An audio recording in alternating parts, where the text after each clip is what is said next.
Now students, I am going to explain you about angles formed by a transversal. But आपको ये दिख रहा है ट्रांसवर्सल लाइन आपको बताई थी पैरेलल लाइन्स हो या नॉन पैरेलल लाइन्स हो, दोनों को इंटरसेक्ट करती है डिफरेंट पॉइंट पे. ठीक है, तो यहाँ देखिए यहाँ पैरेलल लाइन्स है या नॉन पैरेलल लाइन्स है, non parallel lines.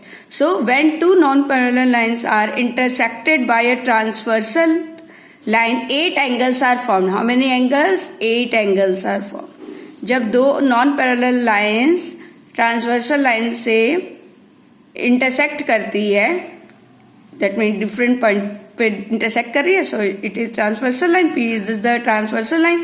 Then they form the 8 angles. How many angles? 8 angles. These 8 angles have a special names.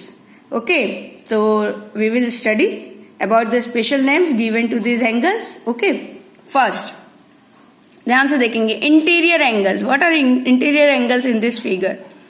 आपको पता है इंटीरियर एंगल्स क्या होंगे? अंदर में angles that lie in the interior region, जो इंटीरियर रीजन में होंगे that are called the interior angles. So here angle, आप देखो इसमें इस फिगर में देखो कौन कौन से इंटीरियर एंगल्स है. Interior angles are X, Y, P and Q. These are interior angles. Clear? दिख रहा है ये अंदर में इंटीरियर रीजन के अंदर है, so these are from the interior angles. Next figure, exterior angles. Angles that lie in the exterior region are called exterior angles. जो exterior region में angles form हो रहे that are called exterior angles. Like आप देखो यहाँ पे कौन कौन से exterior angle है? Angle X, angle P, angle Y, angle Q. They are the exterior angles. Clear? Now, what are corresponding angles? A pair of angles is said to be corresponding if, what is the condition? The angles are on the same side of the transversal. जो same side में होते हैं that are called corresponding angles. One of them is an interior angle and other is an exterior angle. Okay, and the angles do not form a linear pair. वो linear pair में नहीं होने चाहिए, 180 degree नहीं बनाने चाहिए. तो देखिए angle 1 and angle 5 corresponding angles. Angle 4, angle 8 corresponding angles. Angle 2, angle 6 corresponding angles. Angle 3, angle 7 are corresponding angles. They are representing the pair of corresponding angles. क्या फ्री कंडीशन है? पहला, सेम साइड में होने चाहिए, ट्रांसवर्सल लाइन के same side में होना चाहिए. एक इंटीरियर होना चाहिए एंड अदर इज क्या होना चाहिए? एक्सटीरियर होना चाहिए. क्लियर? और the angles do not form the linear pair. वो लीनियर पेयर में नहीं होने चाहिए. अगर आप 1 और 4 लेते हो तो ये क्या बना रहे हैं? लीनियर. तो हमको नहीं लेना. तो angle 1 and 5, angle 4 and 8, angle 2 and 6, angle 3 and 7. They are representing the corresponding angles. Alternate interior angles. What are alternate interior angles? A pair of angles is said to be alternate interior.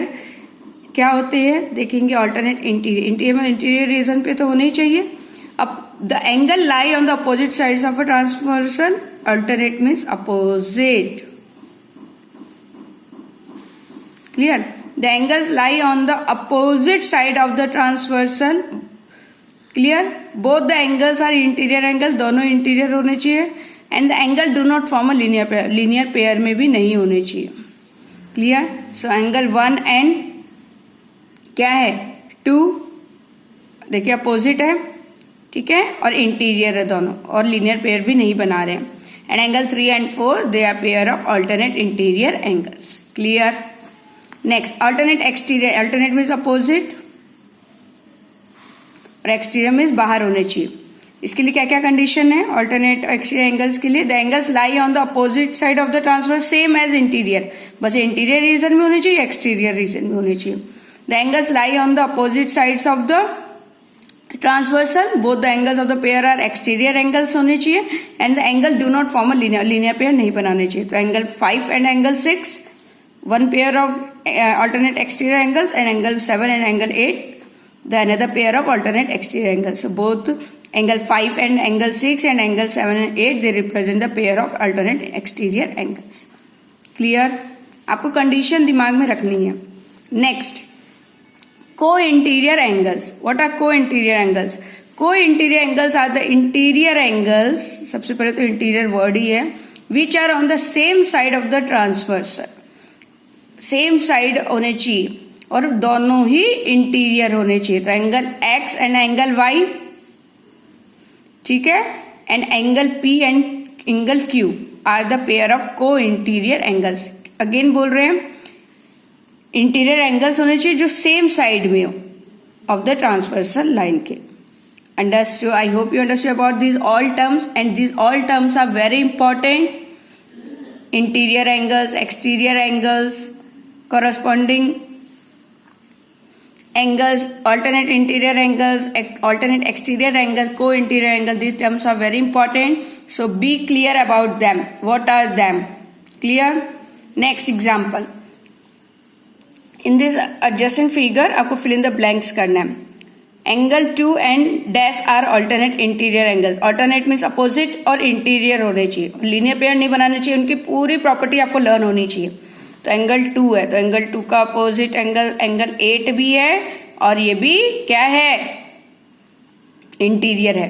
तो angle 2 का angle 8 alternate interior angles. चलो फिर बोल रहे angle 2 and dash are interior angles on the same side of the transverse. Same side होने चाहिए, that mean co-interior angles. तो angle 2 का एंगल 5. अंडरस्टूड. फिर angle 2 and dash are corresponding. Corresponding होने चाहिए, सेम साइड तो होने चाहिए, लेकिन क्या होने चाहिए, एक इंटीरियर एक एक्सटीरियर. तो एक एंगल 2 का एंगल 6 कॉरस्पॉन्डिंग एंगल्स. फिर angle 1 and angle dash are alternate exterior angle. Opposite होने चाहिए और एक्सटीरियर होने चाहिए, angle 7. I hope you understood about all this terms. Again you revise them and keep it in your mind. They are very important. Clear? Because related इन्हीं के आप अगली next class में sums करेंगे.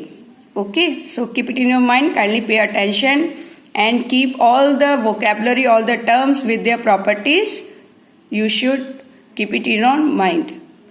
Next video you are going to learn angles formed by a transversal of parallel lines.